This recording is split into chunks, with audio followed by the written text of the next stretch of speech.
Au début du XVe siècle, la France est plongée dans les ténèbres de la guerre de 100 ans, un conflit interminable qui l'oppose à l'Angleterre. Le royaume est divisé, le peuple souffre de la famine et des pillages incessants des soldats errants. C'est dans ce contexte chaotique que naît Jeanne d'Arc, vers 1412, dans le petit village de Domrémy, situé aux marches de la Lorraine. Fille de Jacques d'Arc et d'Isabelle Romée, Jeanne grandit dans une famille de paysans, aisés et pieux. Son enfance est marquée par la simplicité de la vie rurale, entre les travaux des champs et la prière, à l'église locale. Elle est décrite par ses voisins comme une enfant douce, charitable et très croyante, fréquentant assidûment l'église. Mais le destin de cette jeune paysanne va basculer vers l'âge de 13 ans, lorsqu'elle commence à entendre des voix célestes. Elle identifie ces voix comme étant celles de l'archange Saint-Michel, de Sainte Catherine et de Sainte Marguerite. Au début, les voix lui parlent simplement de piété et de bonne conduite, la guidant dans sa vie quotidienne. Cependant, le message devient bientôt plus précis et plus impérieux. Elle doit sauver la France. Les voix lui ordonnent de chasser les Anglais hors du royaume et de faire couronner le dauphin Charles à Reims. Cette mission semble impossible pour une jeune fille sans instruction militaire ni influence politique. Pourtant, sa foi inébranlable la pousse à obéir à ses commandements divins malgré les obstacles immenses. Elle garde le silence sur ses visions pendant plusieurs années, mûrissant sa détermination intérieure. En 1428, la situation militaire de la France devient critique avec le siège d'Orléans par les Anglais. Jeanne sait qu'elle ne peut plus attendre. Le temps est venu d'agir pour son pays et son roi. Elle quitte Domrémy et se rend à Vaucouleurs, une place forte voisine, fidèle au dauphin. Là, elle demande audience au capitaine Robert de Baudricourt pour obtenir une escorte jusqu'à Chinon. Baudricourt, sceptique et moqueur, la renvoie d'abord chez elle, ne prenant pas au sérieux ses prétentions. Mais Jeanne ne se décourage pas et revient à la charge, soutenue par la population locale qui commence à croire en elle. Finalement, impressionné par sa persévérance, et peut-être par une prophétie qu'elle lui révèle, Baudricourt cède. Il lui donne une épée et une petite escorte de soldats pour traverser les terres ennemies. Pour voyager plus sûrement, Jeanne coupe ses cheveux et revêt des habits d'homme, une décision qui lui sera plus tard reprochée. Le voyage vers Chinon est périlleux, traversant des territoires contrôlés par les Bourguignons alliés aux Anglais. Après 11 jours de chevauchée, elle arrive enfin au château de Chinon où réside le dauphin Charles VII. Charles VII, indécis et doutant de sa propre légitimité, accepte de la recevoir par curiosité. Lors de leur rencontre, la légende raconte que Jeanne reconnaît immédiatement le roi dissimulé parmi ses courtisans. Elle s'agenouille devant lui et lui déclare « Ô gai gentil dauphin, j'ai nom Jeanne, la pucelle au roi. » Elle lui promet qu'elle lèvera le siège d'Orléans et le conduira à Reims pour son sac. Charles, intrigué mais prudent, décide de la faire examiner par des théologiens à Poitiers pour s'assurer de son orthodoxie. Pendant des semaines, elle répond à leurs questions avec une sagesse et une simplicité déconcertantes. Les examinateurs concluent qu'elle est une bonne chrétienne, humble et honnête, et qu'on peut lui faire confiance. Le roi lui donne alors le commandement d'une armée de ravitaillement pour Orléans. Jeanne se fait confectionner un étendard blanc frappé de la fleur de lys et des noms Yobé, Jésus, Maria, Yo. Elle s'équipe d'une armure sur mesure et retrouve, selon ses visions, une épée enterrée derrière l'autel de Sainte Catherine de Fierbois. L'armée se met en marche vers Orléans, galvanisée par la présence de cette jeune fille qui incarne l'espoir divin. Arrivée à Orléans fin avril 1429, elle parvient à entrer dans la ville assiégée, accueillie en libératrice. Sa présence remonte immédiatement le moral des troupes françaises et des habitants désespérés. Contrairement au chef de guerre prudent, Jeanne prône l'offensive immédiate contre les bastilles anglaises. Le 4 mai, elle mène l'assaut contre la Bastille de Saint-Loup, emportant une première victoire éclatante. Les jours suivants, d'autres positions anglaises tombent sous l'impulsion de sa ferveur guerrière. Lors de l'attaque décisive du fort des Tourelles, Jeanne est blessée par un carreau d'arbalète à l'épaule. Loin de renoncer, elle se fait soigner sommairement et retourne au combat, galvanisant ses hommes par son courage. Le 8 mai 1429, les Anglais, démoralisés, lèvent le siège d'Orléans et battent en retraite. C'est un tournant majeur dans la guerre. La Haie Pucelle d'Orléans a tenu sa première promesse. Mais Jeanne ne veut pas s'arrêter là. Elle presse le roi de se rendre à Reims pour le sacre. La route vers Reims est cependant bloquée par plusieurs villes tenues par les Anglais le long de la Loire. Commence alors la campagne de la Loire, Une série de batailles éclairs menées par Jeanne et ses compagnons pont. Jargeau est reprise le 12 juin, suivie par le pont de Meung-sur-Loire. À Beaugency, les Anglais capitulent face à l'avancée irrésistible de l'armée royale. Le point culminant est la bataille de Patay le 18 juin, où la chevalerie française écrase les archers anglais. Cette victoire ouvre la voie vers Reims et renforce l'aura mystique de Jeanne auprès des soldats. Le dauphin, enfin convaincu, accepte d'entreprendre la Hecbay chevauchée vers Reims-Yo. Sur le chemin, les villes comme Troyes et Châlons ouvrent leurs portes au roi, souvent sans combattre. Le 16 juillet, l'armée royale entre dans Reims, la cité des sacres. Le lendemain, 17 juillet 1429, Charles VII est sacré roi de France dans la cathédrale, en présence de Jeanne Ponty. Jeanne se tient à ses côtés, son étendard à la main, pleurant de joie d'avoir accompli sa mission. Ce sacre confère à Charles VII une légitimité incontestable aux yeux du peuple français. La mission divine de Jeanne semble accomplie, et elle aurait pu rentrer chez elle, mais la guerre n'est pas finie. Paris est toujours aux mains des Anglo-Bourguignons, et Jeanne veut marcher sur la capitale.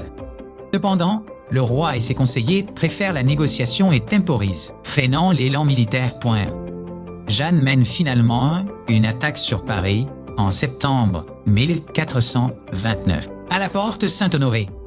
L'assaut est un échec sanglant. Jeanne est blessée à la cuisse par un carreau d'arbalète. Elle est évacuée de force du champ de bataille, et le roi ordonne la retraite, brisant la dynamique de victoire. Pendant l'hiver qui suit, Jeanne participe à des opérations mineures, mais son influence à la cour décline.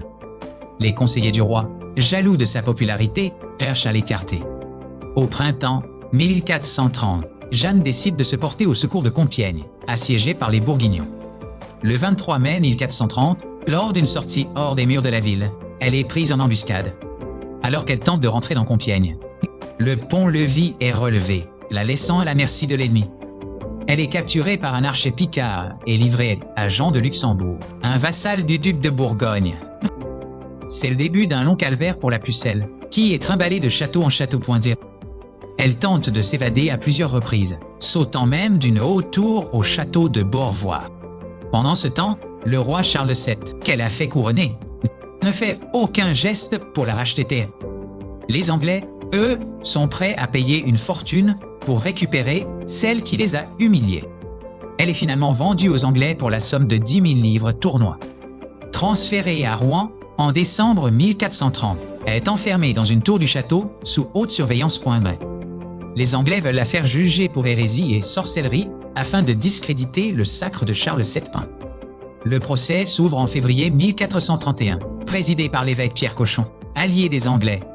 Jeanne affronte seule ses juges, sans avocat, soumise à des interrogatoires incessants et épuisants. Malgré le piège des questions théologiques, elle se défend avec une intelligence et une mémoire remarquables. À la question de savoir si elle est en état de grâce, elle répond « Au guet, si je n'y suis, Dieu m'y mette, et si j'y suis, Dieu m'y garde lieu ». On lui reproche surtout de porter des habits d'homme, ce qui est considéré comme une abomination pour une femme. Elle refuse de renier ses voix et de se soumettre au jugement de l'Église, militant, s'en remettant à Dieu seul. Épuisée, malade, menacée de torture, elle finit par signer une abjuration au cimetière de Saint-Ouen. Elle accepte de reprendre des habits de femme pour sauver sa vie, condamnée à la prison perpétuelle. Mais quelques jours plus tard, elle reprend ses habits d'homme, affirmant que ses voix lui ont reproché sa trahison. Déclarée aguë, relapse, vieux, retombée dans l'erreur, elle est condamnée à mort posthume. Le matin du 30 mai 1431, on vient la chercher pour la conduire au bûcher sur la place du Vieux Marché. Elle demande une croix et un soldat anglais lui en fabrique une petite avec 2 bouts de bois. Liée au poteau, alors que les flammes commencent à monter, elle crie le nom de Jésus à plusieurs reprises. La foule est bouleversée, et même certains soldats anglais pleurent en disant « Uoge, nous avons brûlé une sainte Ue ». Jeanne meurt asphyxiée et brûlée. Ses cendres sont jetées dans la Seine, pour éviter tout culte de ses reliques. Elle n'avait que 19 ans de scène. Cependant, sa mort ne marque pas la fin de son histoire, mais le début de sa légende. La guerre continue, et les Français, galvanisés par son sacrifice, reprennent peu à peu du terrain. Paris est repris en 1436, et la Normandie est reconquise dans les années 1450. En 1453, la bataille de Castillon met fin à la guerre de 100 ans par une victoire française définitive. 20 ans après la mort de Jeanne, sa mère Isabelle Romée demande la révision de son procès. En 1456, après une longue enquête, ordonnée par le pape Calixte III, le premier procès est déclaré nul et inique. Jeanne est réhabilitée et reconnue comme martyre, victime d'un procès politique injuste. Au fil des siècles, la figure de Jeanne d'Arc devient un symbole national d'unité et de résistance. Elle inspire les écrivains, les peintres et les politiciens de tous bords. Au XIXe siècle, l'historien Jules Michelet contribue à raviver sa mémoire et à en faire une héroïne du peuple. L'Église catholique entame alors son processus de canonisation. Elle est béatifiée en 1909 par le pape Pie X, reconnaissant ses vertus héroïques. Finalement, le 16 mai 1920, Jeanne d'Arc est canonisée par le pape Benoît XV et devient Sainte Jeanne d'Arc. Elle est proclamée patronne secondaire de la France, aux côtés de la Vierge Marie. Aujourd'hui encore, son histoire fascine le monde entier, dépassant les frontières de la France. Jeanne d'Arc incarne le courage, la foi absolue et la capacité de changer le cours de l'histoire malgré des origines modestes. Son épopée fulgurante, de Domrémy à Rouen, reste l'un des récits les plus extraordinaires de l'histoire médiévale. Elle nous rappelle que la conviction personnelle peut soulever des montagnes et renverser des empires. Des milliers de livres, de films et de pièces de théâtre racontent sa vie, chacun cherchant à percer le mystère de la pucelle. Était-elle guidée par Dieu, par son génie propre ou par les circonstances de son temps? Quelle que soit la réponse, son impact sur la naissance du sentiment national français est indéniable. Elle a redonné confiance à un peuple vaincu et a permis à la monarchie française de se relever. Les fêtes de Jeanne d'Arc, célébrées chaque année à Orléans et ailleurs, témoignent de cette fidélité mémorielle. Son étendard, symbole de sa mission, est devenu aussi célèbre que son épée.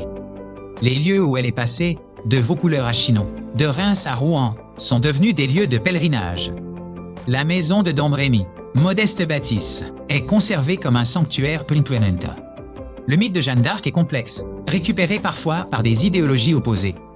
Mais au-delà des récupérations, elle reste une figure universelle de la liberté et de l'émancipation. Son procès de condamnation, minutieusement transcrit, nous permet d'entendre sa voix à travers les siècles. Ses répliques cinglantes et spirituelles face aux juges résonnent encore aujourd'hui. On retient d'elle l'image de la guerrière en armure, mais aussi celle de la sainte martyre. Elle est l'une des rares femmes de l'histoire à avoir commandé des armées royales. Son épopée a duré à peine 2 ans, mais elle a marqué le millénaire. Jeanne d'Arc demeure une énigme fascinante, une étoile filante dans le ciel sombre du Moyen-Âge. Son amour pour la France était charnel et spirituel, une dévotion totale à sa patrie. Elle a prouvé que la force de l'âme peut triompher de la force brutale. Les historiens continuent d'étudier sa vie, découvrant toujours de nouvelles nuances. Mais pour le peuple, elle reste avant tout Aga la bonne Lorraine qui a bouté les Anglais hors de France. Sa statue dorée, place des Pyramides, à Paris, brille comme un phare de la mémoire nationale. Chaque année, au mois de mai, la France se souvient de celle qui l'a sauvée du désastre. L'histoire de Jeanne d'Arc est une leçon de courage pour toutes les générations. Elle nous enseigne qu'il ne faut jamais désespérer, même quand tout semble perdu. Sa foi était sa cuirasse, sa détermination son épée. Elle a vécu comme une guerrière et est morte comme une sainte. Son souvenir vivra tant qu'il y aura une France pour se souvenir d'elle. Jeanne d'Arc, la pucelle d'Orléans, l'adolescente qui a changé le destin de l'Europe. Ainsi s'achève le récit de sa vie terrestre, mais sa vie céleste et mémorielle est éternelle.